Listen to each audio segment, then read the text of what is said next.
और दुबे जी अपने कैसे रही थी एग्जाम? तो मॉडरेट था। मॉडरेट था ऐसा? जीएटी तो इजी था। हाँ, मैथ का ये जीएटी तो इजी लगेगा ना। मैथ्स मैथ्स में तो इजी था यार सारा, तुम ये नहीं तो क्या? हाँ सर, 4-5 क्वेश्चन थे ऐसे लेवल वाले। क्या बात कर रहा है? मुझे तो नहीं दिखे। हैं? मेरे हिसाब से। ऐसा? ओके चलो स्टार्ट कर देते हैं। यहाँ ये क्या क्वेश्चन है? पी ऑफ द क्वेश्चन पढ़ के बोलो तो इसमें प्रिंटिंग में थोड़ी मिस्टेक है, आप लोगों को सही मिला हुआ क्वेश्चन। क्वेश्चन पढ़ के बोलो।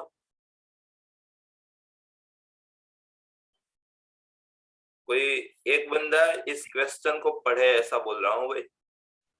A based coin with probability P, okay 0 is less than P is less than 1 okay of heads is tossed okay until it appears for the first time. If the probability that the number of tosses required is even is 2/5, then P equals equal to 1। देखो मतलब कि question क्या करना है, मतलब कि आपको time pass करना है। टाइम पास कहाँ तक करना है? जब तक हेड ना गिरे। टाइम पास कहाँ तक करना है? जब तक हेड ना गिरे। हेड कब गिरेगी? तो इवन नंबर के टॉस पे गिरेगी। तो इसके केसेस क्या हो सकते हैं? मान लो कि पहले ट्रायल में टेल गिरे, दूसरी ट्रायल में हेड गिरे, या तो फिर पहले ट्रायल में टेल, दूसरी ट्रायल में टेल, तीसरी ट्रायल में टेल, चौथी ट्रायल में हेड, या तो फिर tail tail tail tail tail head, या तो फिर ये कितने 7 टाइम टेल, 8वीं टाइम हेड, या तो फिर 9 टाइम टेल, 10वीं टाइम हेड। ऐसा चलता जाएगा। मतलब आपको टाइम पास तब तक करना है जब तक हेड ना गिरे। और हेड की प्रोबेबिलिटी मतलब ये आपको दे के रखा है, ये कितना दे के रखा है? 2/5। Done done. Yes sir. साथ साथ बोला है कि हेड की प्रोबेबिलिटी को आपको पी बोलना है, तो बट ऑब्वियस है टेल की प्रोबेबिलिटी क्या हो जाएगी? 1 minus P. Simple, clear? yes sir. इसको आप थोड़ी देर के लिए क्यू बोल लो। क्यू आपको वो पता ही है कि पी प्लस क्यू 1 होता है, so Q is equal to 1 minus P. ठीक है, तो ये क्या दिया है आपको? ये दिया है क्यू पी प्लस ये क्यू क्यूब पी प्लस ये q raise to 5 p plus ये क्यू रेस टू 7 पी, ऐसा इनफाइनाइट तक जाते जा रहा है, इज इक्वल टू 2/5। तो देखो ये इनफाइनाइट जीपी बन गई। इनफाइनाइट जीपी, इनफाइनाइट जीपी का सम क्या होता है? A over 1 minus r. Clear? तो यहाँ पे फर्स्ट टर्म क्या है? Q p over 1 minus common ratio क्या है? तो q cube p by q p, तो क्यू क्यू कैंसिल हो गए, पी पी कैंसिल हो गए, तो q square. Clear? Is equal to अपने को देके रखा है 2/5। ठीक है, अपने को p की वैल्यू पूछी है, तो या तो मैं q के बदले 1 माइनस पी लिख देता हूँ, या तो फिर मैं p के बदले 1 माइनस क्यू लिख देता हूँ। तो मैं p के बदले 1 माइनस क्यू लिखा, तो ये q p के बदले 1 minus Q over 1 minus Q square, ये अपना है 2/5। तो ऊपर बना ये क्रॉस मल्टीप्लाई कर दिया, तो 5q minus 5q square is equal to 2 minus 2q square. Done. तो ये इधर चला गया, तो एक क्वाड्रेटिक बन गया यहाँ पे 3q square minus 5q, 3q square minus 5q plus 2 is equal to 0। So in short 3q square minus 3q minus 2q plus 2 is equal to 0। तो यहाँ से 3q, वहां से -1, सो q माइनस 2, यहाँ से -1 लिया था ना, तो 2 क्या किया था? 3q, वहां से -2, -2, 3q, वहां से -2, तो q -1 is equal to 0। So q is equal to 2/3 और q is equal to 1। Right? अब हमें पता है कि प्रोबेबिलिटी 1, तो यहाँ पे p जो है वो 0 और 1 के बीच में है, तो q1 नहीं हो सकता है। सो q कितना मिला? 2/3। अगर q 2/3 मिला तो p कितना मिला? 1/3। तो आंसर क्या होना चाहिए? 1/3। Clear? Yes sir. Okay yes. Okay, next देखो, प्रोबेबिलिटी के ये क्वेश्चन आने वाले हैं क्या भाई? अब fair dice toss eight time, भाई डाइस है उसको 8 बार टॉस किया गया। परमिशन दे दो। ओके, एक मिनट, कहां से आता है पार्टिसिपेंट में जाने का? यस पीसी, उसके अंदर मिल गई। ओके, देखो a fair die is tossed 8 times. कोई डाइस है उसको 8 बार टॉस किए, ये 8 टाइम्स मुझे इंडिकेट कर रहा है कि यार आप लोग बर्नौली यूज करो। देखता हूं, फिर जरूरी नहीं है, लेकिन टाइम्स दिया इसलिए बर्नौली दिमाग में चल रहा है।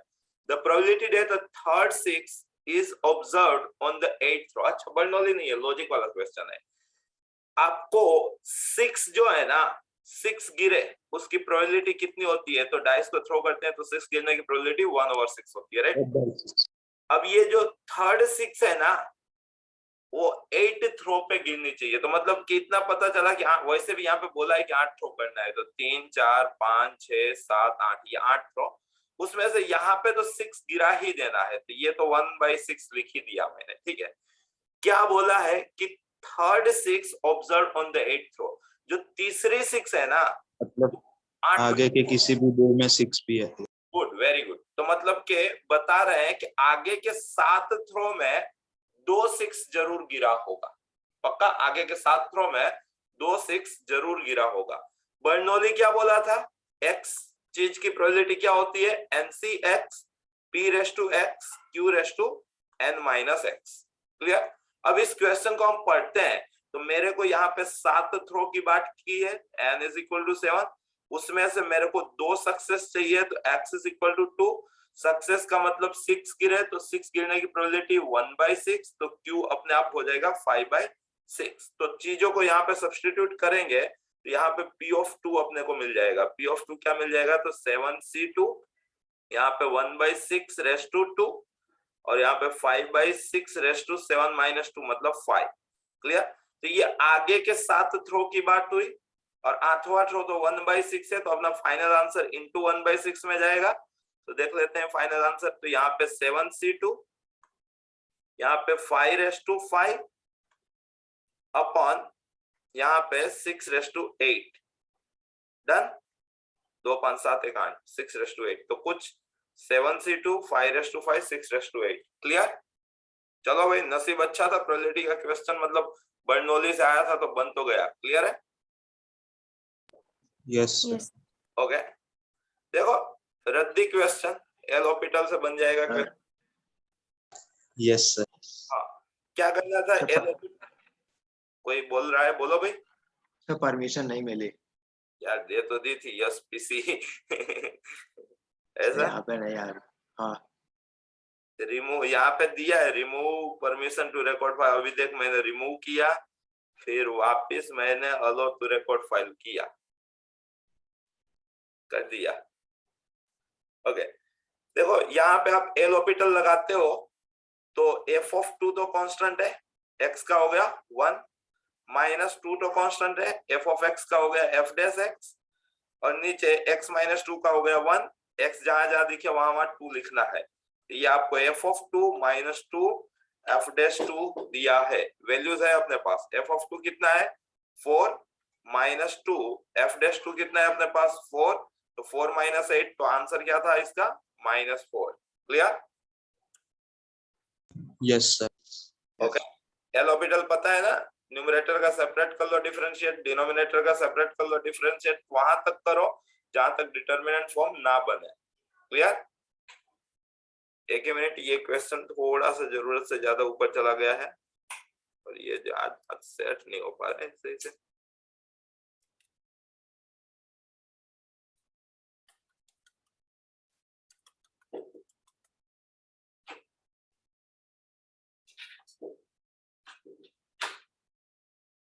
इतने सारे क्वेश्चन बाकी है ऐसा?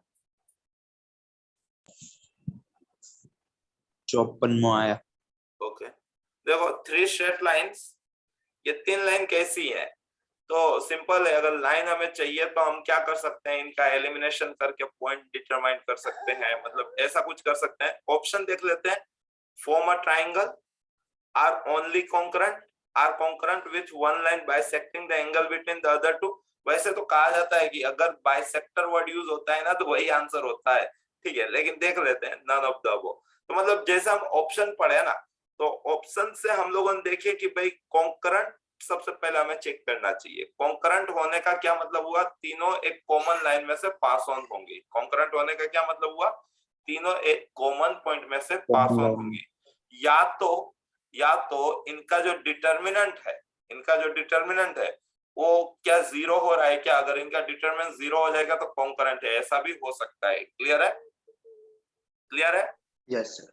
ओके, तो अपने तो क्या है, ओल्ड ट्रेडिशनल वैसे ही जाते हैं। कॉन्करेंट होने का मतलब इन दोनों को एलिमिनेट कर लेंगे, वो वाला पॉइंट यहाँ पे वेरीफाई कर लेंगे। ठीक है, ओल्ड ट्रेडिशनल वैसे ही जा रहे हैं हम लोग। तो देखिए यहाँ पे, तो ये हो गया 4x plus 22y is equal to 10। यहाँ पे है 4x minus 3y is equal to 2। Minus कर दिया तो ये 25y, बहुत लंबा कराएगा भाई ये 8। सो y इज इक्वल टू 8/25। ठीक है, ऐसा करने से अच्छा मैं डायरेक्टली, क्योंकि ये तो मेथड ही है लेकिन टाइम कंज्यूमिंग लग रहा है मुझे, मैं डायरेक्टली बाइसेक्टर का इक्वेशन बना के देख लेता हूँ। अगर बाइसेक्टर का इक्वेशन है तो मैं सी टिक करूंगा, अलावा की फिर मैं कॉन्करेंट चेक करूंगा। ठीक है, तो बाइसेक्टर के लिए यहाँ पे दो लाइन, जैसे कि मान लो कि ये दो लाइन में लेके जा रहा हूँ। ठीक है, तो हम आपको पता होना चाहिए a1x plus b1y plus c1 is equal to 0, a2x plus b2y plus c2 is equal to 0। अगर ये दो लाइन है तो इनका बाइसेक्टर का इक्वेशन कोई बताएगा क्या होता है? a1x plus b1y plus c1 by under root a square plus b square is equal to minus a2x plus b2y plus c2 by under root a square plus b square. यहाँ पे a1 square plus b1 square आएगा और यहाँ पे a2 square plus b2 square आएगा। मतलब line divide by उसका r is equal to plus और minus another line divide by उसका r। ये लाइन L1 है, ये लाइन L2 है, और इनका बाइसेक्टर दो निकल सकते हैं ना, एक ये इंटीरियर बाइसेक्टर मान लो और ये एक्सटीरियर बाइसेक्टर मान लो। तो ये दो बाइसेक्टर का इक्वेशन कुछ कैसे निकलता है, इस वे से निकलता है। क्लियर है? क्लियर? Yes sir. तो वही चीज मैं यहाँ पे बाइसेक्टर वेरीफाई करने जा रहा हूँ, देखते हैं क्या बन पा रहा है क्या। तो यहाँ पे 3 स्ट्रेट लाइन, 3 लाइन देके रखी है। ये 3 लाइन क्या मतलब जनरेट कर रही है वो हमें बोला है, तो देख लेते हैं। तो L1 के तौर पे मैंने 2x, या ये ज्यादा मेरे को नीचे r स्क्वायर बनाने में फायदा कहाँ से होगा, यहाँ पे 5 बन जाएगा।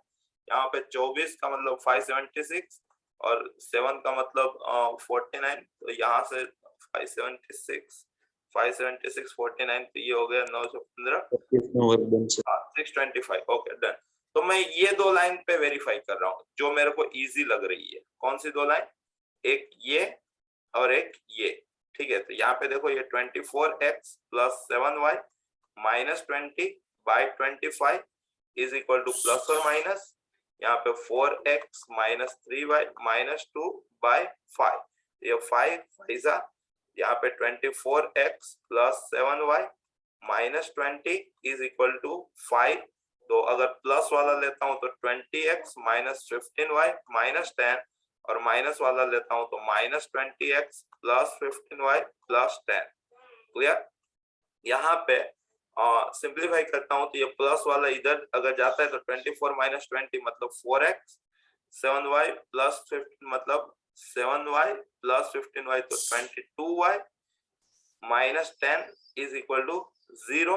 तो यहाँ से 2 कॉमन ले लेता हूं तो 2x plus 11y minus 5 is equal to 0। तो रिमेनिंग लाइन अपने को मिल जाती है। क्लियर है? तो मतलब कि यहाँ पे बाइसेक्टर वाली बात चल रही है। वैसे भी याद रखना, कोई भी क्वेश्चन में अगर आप लोगों को फील हो जाए कि बाइसेक्टर वर्ड का यूज हुआ है तो वही आंसर बनता है। जेई में आज तक ऐसा हुआ है, चाहे वो वेक्टर का क्वेश्चन हो या तो लाइन का क्वेश्चन हो। ठीक है, तो कोई भी वेक्टर या लाइन के क्वेश्चन में अगर बाइसेक्टर वर्ड आता है, चाहे वो एंगल बाइसेक्टर हो कि परपेंडिकुलर बाइसेक्टर हो, मेजॉरिटी केसेस में वही आंसर होता है, क्योंकि ये रेयर टॉपिक होते हैं। ठीक है, तो दिमाग में ये जाना, अगर माता जी करनी हो तो ऐसा कुछ कर देना। ठीक है, नेक्स्ट क्वेश्चन देखें। A straight line through the point, line के क्वेश्चन बाकी थे क्या? A straight line through the point 2 to intersect the line this and this at the point A and B. The equation to the line AB so that triangle OAB is equilateral. अच्छा, तो देखो √3x, ये जो दो line दी है, एक पहली लाइन दी है हमें √3x plus y is equal to 0, दूसरी लाइन दी है हमें √3x minus y is equal to 0। दोनों में कांस्टेंट टर्म नहीं दिखी, हमें पता चला कि दोनों ओरिजिन में से पास ऑन हो रही है। इसका स्लोप -√3 है, इसका स्लोप √3 है, तो ये पॉजिटिव स्लोप वाली लाइन, √3 होना मतलब 60 एंगल पे होना, मान लो कि ये 60 एंगल है, क्लियर। और -√3 है तो 120 एंगल पे होना, तो मान लो कि ये 120 एंगल है। तो ये अपनी लाइन L2 है और ये अपनी लाइन L1 है। तीसरी लाइन अपने को ऐसी बनानी है कि जिससे ये इक्विलैटरल ट्रायंगल हो, ये 60, ये टोटल 120, तो ये अपने आप 60 हो गया है, ठीक है। अब जो तीसरी लाइन है वो 2,2 में से पास ऑन हो रही है, 2,2 में से पास ऑन हो रही है, और इक्विलैटरल ट्रायंगल बनाना है। तो भाई जियोमेट्री बता रही है कि वो तीसरी लाइन ऐसी बनेगी तो इक्विलैटरल ट्रायंगल बनेगा, सिंपल। तो इस लाइन का इक्वेशन क्या होगा, y is equal to constant, मतलब y इज इक्वल टू 2। समझ में आया? Yes sir. Okay, next the greatest. देखो ये टॉपिक दिमाग में लेके जाना, वैसे तो जब पढ़ाया था सर्कल तभी बोला था कि श्योर शॉट आएगा ये, आप लोग क्योंकि लास्ट ईयर नहीं दिखा है तो इस साल जरूर दिखेगा ये वाला टॉपिक आपको। ग्रेटेस्ट डिस्टेंस, शॉर्टेस्ट डिस्टेंस, कुछ लोग एओडी से ये क्वेश्चन करते हैं, लेकिन ये क्वेश्चन कोनिक से करने में ही फायदा होता है। वापस थियरी बता देता हूं अगर ना पता हो तो। एक आपको सर्कल देंगे, एक आपको एक्सटीरियर पॉइंट देंगे, आपको इसका शॉर्टेस्ट डिस्टेंस और ग्रेटेस्ट डिस्टेंस पूछेंगे। तो सिंपल है, सर्कल से आपको दो चीजें मिलेगी, वो आपको आता होना चाहिए, एक उसका सेंटर मिलेगा, एक उसकी रेडियस मिलेगी, सिंपल है। तो शॉर्टेस्ट डिस्टेंस क्या होता है, ये जो होता है ये शॉर्टेस्ट डिस्टेंस होता है मिनिमम, और लॉन्गेस्ट डिस्टेंस क्या होगा, तो ये जो होगा ये आपका लॉन्गेस्ट डिस्टेंस होगा, क्लियर। मतलब मैक्सिमम डिस्टेंस। अब सिंपल सी बात है, यहाँ पे दिखा रहा है कि मिनिमम डिस्टेंस कितना, तो देखो ये पॉइंट आपके पास है, ये पॉइंट आपके पास है, आप आंख मूंद के सबसे पहले सीपी गिनोगे। कैसे गिनोगे, डिस्टेंस फॉर्मूला से, ठीक है। तो सीपी आपको मिल जाएगा। तो मिनिमम डिस्टेंस यहाँ पे क्लियर कट दिख रहा है सीपी माइनस आर, और लॉन्गेस्ट डिस्टेंस यहाँ पे दिख रहा है सीपी प्लस आर, क्योंकि ये भी तो आर ही होगा, क्लियर। यस। तो ये थियरी इस साल मतलब बेट कर सकते हैं कि भाई आएगी, ठीक है, जरूर आएगी, गारंटी देता हूं, क्योंकि एक्सपीरियंस इतना है कि एनालिसिस एकदम पावरफुल रहता है, हर बार जो मेथड बताता हूँ आ ही जाती है। ये थियरी इस साल जरूर आपको देखने को मिलेगी आपके पेपर में। तो क्या करना था, यहाँ पे ये इक्वेशन दिया है तो उसका झट से आप सेंटर निकालो। सेंटर निकालना अगर भूल गए हो तो मैं बता दूं, एक्स के कोएफिशिएंट का आधे का नेगेटिव और y के कोएफिशिएंट का आधा का नेगेटिव, वो सेंटर होता है, राइट। तो x का कोएफिशिएंट यहाँ पे क्या है, -4, -4 का आधा -2, उसका नेगेटिव कितना 2। यहाँ पे y का कोएफिशिएंट क्या है, -2, उसका आधा कितना हुआ, -1 का नेगेटिव 1। ये आपका सेंटर हो गया, क्लियर। यहाँ पे पॉइंट आपको 10,7 दे के रखा था, तो सबसे पहले आप सीपी निकाल लो। ये हो गया 64 और ये हो गया 36 का रूट, तो मतलब ये आपको 10 मिल गया है, क्लियर। रेडियस कैसे निकाला जाता है, सेंटर के स्क्वायर का सम माइनस कांस्टेंट टर्म, राइट। 2 का स्क्वायर 4, 1 का स्क्वायर 1, तो 4 + 1 5, उसमें कांस्टेंट टर्म माइनस कर दो तो 5 + 20, तो 25 का रूट 5, ठीक है। तो रेडियस अपने को मिल गई है 5। अब अपने को क्या पूछा है, ग्रेटेस्ट पूछा है। याद रखो ग्रेटेस्ट क्या होता है, सीपी प्लस आर। सीपी 10 है, आर 5 है, तो 10 + 5 आंसर क्या आएगा, 15। इसी में शॉर्टेस्ट पूछता तो आंसर क्या आता, 5। Clear, clear, yes. Okay, next question. मतलब ये मेथड दिमाग में लेके जाना भाई। अगला question, the equation of tangent to the circle which makes equal intercept on the positive coordinate axis.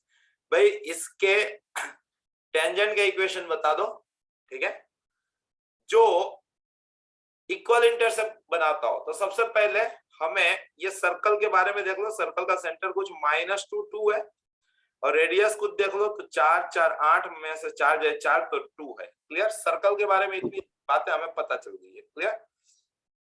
अब टेंजेंट, टेंजेंट होता क्या है, तो आपको पता ही है कि टेंजेंट होता तो एक लाइन है, टेंजेंट होता तो क्या है, एक लाइन है, सिंपल। ऐसी लाइन का इक्वेशन बताओ कि जो इक्वल इंटरसेप्ट काटती है। इक्वल इंटरसेप्ट काटने का क्या मतलब हुआ, x का कोएफिशिएंट और y का कोएफिशिएंट सेम होना। जैसे कि ये लाइन है x plus b y plus c is equal to 0, तो इसका x इंटरसेप्ट क्या होता है, तो y के बदले 0 ले लो तो माइनस सी अपन है, और इसका y इंटरसेप्ट क्या होता है, तो x के बदले 0 ले लो तो माइनस सी बाई बी। अब दोनों सेम है तो उसका एक ही मतलब हुआ a is equal to b. Clear? a क्या था, x yes sir, b yes का था y का कोएफिशिएंट। तो अगर कोई मतलब कोई लाइन इक्वल इंटरसेप्ट काटती है तो उसका मतलब x और y का कोएफिशिएंट सेम है। तो यहाँ ऑप्शन देखने जाओ तो चारों चार का x और y का कोएफिशिएंट सेम है, तो वहां से तो अपने को कोई मतलब रिलैक्सेशन नहीं मिल रहा है। तो फिर कंडीशन ऑफ टेंजेंसी लगा लो। कंडीशन ऑफ टेंजेंसी क्या कहती है, तो भाई सर्कल के लिए कहती है कि सेंटर से लाइन के बीच का डिस्टेंस उसकी रेडियस जितना होना चाहिए। सर्कल के लिए कंडीशन ऑफ टेंजेंसी यही है ना, सेंटर से लाइन के बीच Yes, का डिस्टेंस उसकी रेडियस जितना होना चाहिए। अब आपको वो भी पता है कि जैसे कि ये लाइन का इक्वेशन है x plus b y plus c is equal to 0, ये कोई उसका आउटर पॉइंट है x1 y1। तो ये परपेंडिकुलर डिस्टेंस कैसे निकालते हैं, तो मोड के अंदर x के बदले x कोऑर्डिनेट, y के बदले y कोऑर्डिनेट अपन अंडर रूट में रूट में a square plus b square plus b square. Clear? तो बस हम यहाँ पे वही वेरीफाई करेंगे कि क्या भाई तेरे से डिस्टेंस 2 निकल रहा है, क्या नहीं निकल रहा है, तो तू आंसर नहीं है। क्या तेरे के लिए निकल रहा है, क्या नहीं निकल रहा है, तो तू आंसर नहीं है। मतलब ये वाला खेल हम खेलने वाले हैं सुपर फास्ट वे से, ठीक है। तो देखो यहाँ पे -2 रखा, -2 + 2, तो ये 0 - 2 का मोड 2 ओवर 1 + 1 तो √2, तो इसका आंसर √2 निकला। अपने को 2 चाहिए था, तो ये आंसर नहीं है। समझ में आया? यहाँ पे गए तो यहाँ पे ऊपर बना 2√2, नीचे बना √2, तो कट गया, तो इसका आंसर 2 आया। तो भाई 2 ही आंसर है। समझ में आया क्वेश्चन? Yes sir. ओके, तो ये लॉजिक लगा देना। Next question, the equation of the ellipse whose foci are. अब देखो फोकाई x एक्सिस पे दी है, अगर फोकाई x एक्सिस पे दी है तो x के नीचे वाला बड़ा होना चाहिए। तो भाई पहला तो ऑप्शन मेरे को सोचना ही नहीं था, सिंपल सी बात। फोकाई क्या होती है याद है क्या, प्लस और माइनस a,0 बोला था कि कर लेना, ठीक है। यहाँ पे a जो है वो 2 दे के रखा है, क्लियर। साथ साथ एसेंट्रिसिटी भी डिफाइन है, e जो है 1/2 है, तो ये a/2, तो a अपने को 4 मिल गया। यहाँ पे दोनों के नीचे 16 दिया है, तो वहां से कुछ तो काम नहीं हुआ। लेकिन ये x एक्सिस है, तो मेरे पास एक इक्वेशन रहता है, कौन सा, b square is equal to a square. क्या चल रहा है यहाँ पे, इलिप्स चल रहा है ना, तो 1 minus square minus e square.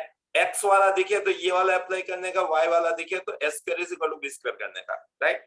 तो अपने को b स्क्वायर मिल जाए तो काम हो गया। ये तो एनसीईआरटी से भी गया गुजरा क्वेश्चन है, तो ये अंदर गया। ये a स्क्वायर का क्या मतलब होगा, 16 माइनस ये अंदर गया, तो a का स्क्वायर, a कितना था 2, तो 2 का स्क्वायर कितना। और ऐसे क्वेश्चन हम लोग हवा में गिनते थे अगर याद हो तो b स्क्वायर अपने को मिल गया 12, तो अपने पास इक्वेशन बन गया ये वाला।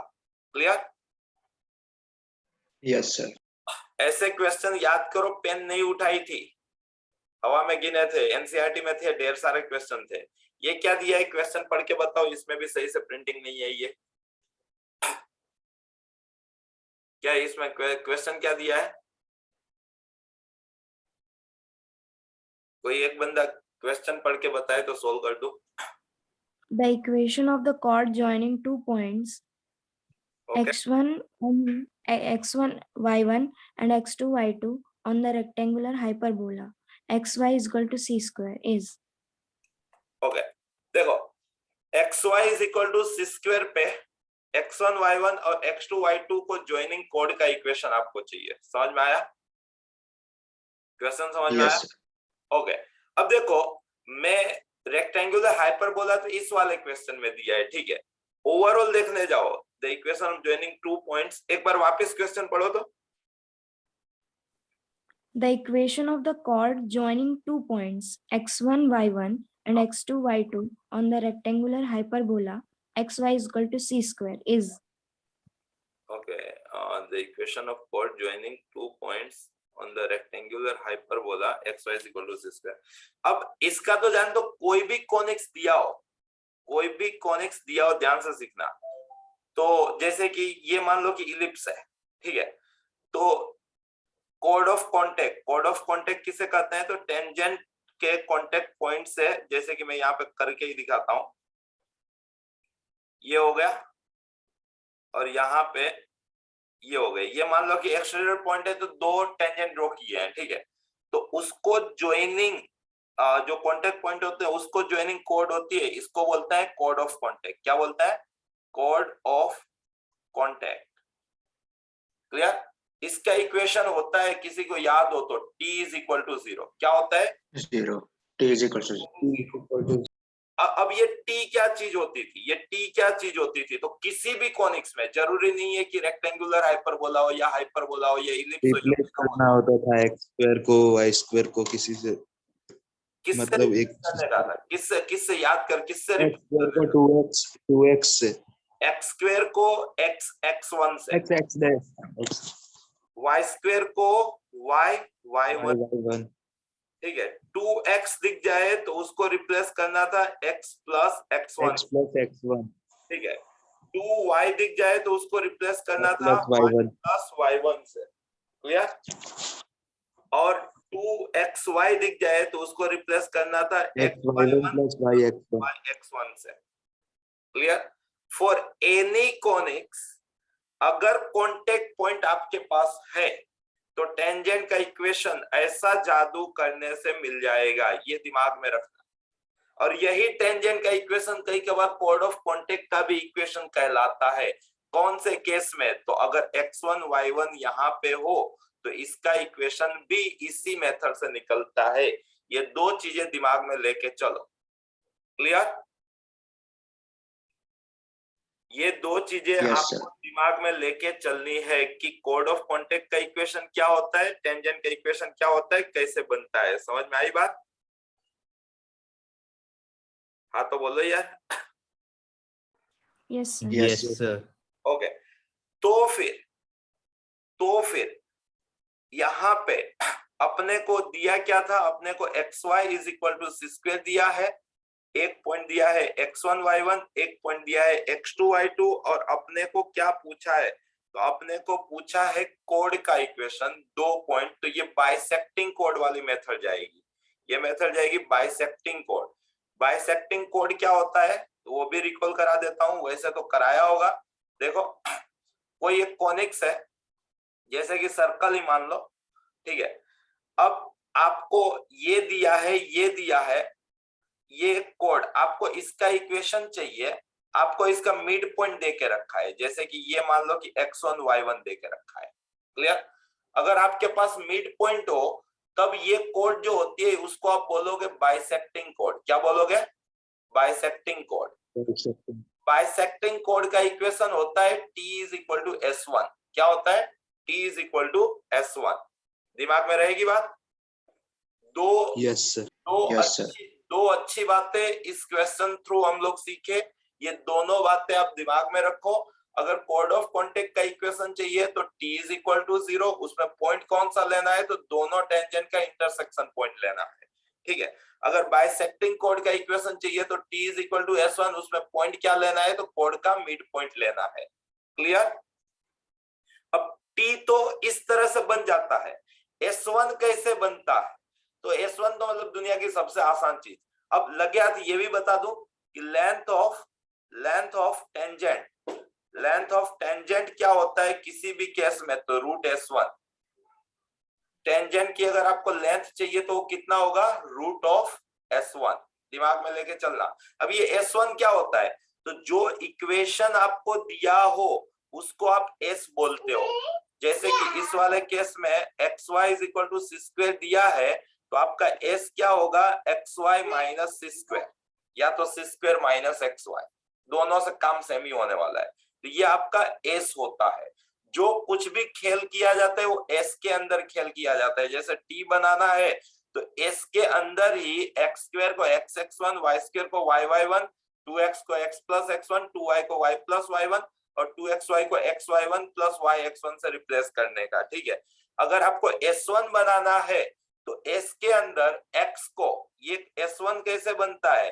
तो x के बदले x1 रख देने का, y के बदले y1 रख देने का, तो जो चीज बनेगी वो आपका क्या बनेगा? s1। क्लियर है? Yes, sir. yes sir वापिस नोट डाउन कर लो एकदम देसी में ही लिख रहा, अपने लैंग्वेज में लिख सकते हो कि कॉनिक्स के इक्वेशन में इज इक्वल टू 0 कन्वर्ट करने से जो फॉर्म मिलेगा उसको एस बोला जाएगा। फॉर टेंजेंट इक्वेशन और for chord of contact equation होता है t इज इक्वल टू 0, जहां पे t कैसे बनेगा, तो x square is replace by xx1, y square is replace by yy1, 2x is replaced by x plus x1, 2y is replaced by y plus y1, and 2xy is replaced by xy1 plus yx1. For bisecting chord, equation of bisecting chord is t is equal to s1. s1 कैसे बनेगा, तो in the equation of s, x is replaced by x1 and y is replaced by y1, तो उस s को हम बोल देंगे s1 and t is equal to s1 is the equation of bisecting chord. और ये जो यहाँ पे जैसे कि ये जो फिगर है ना, तो उसमें ये दूरी अगर हमें जज करनी है ना, तो इसको बोला जाता है लेंथ ऑफ टेंजेंट।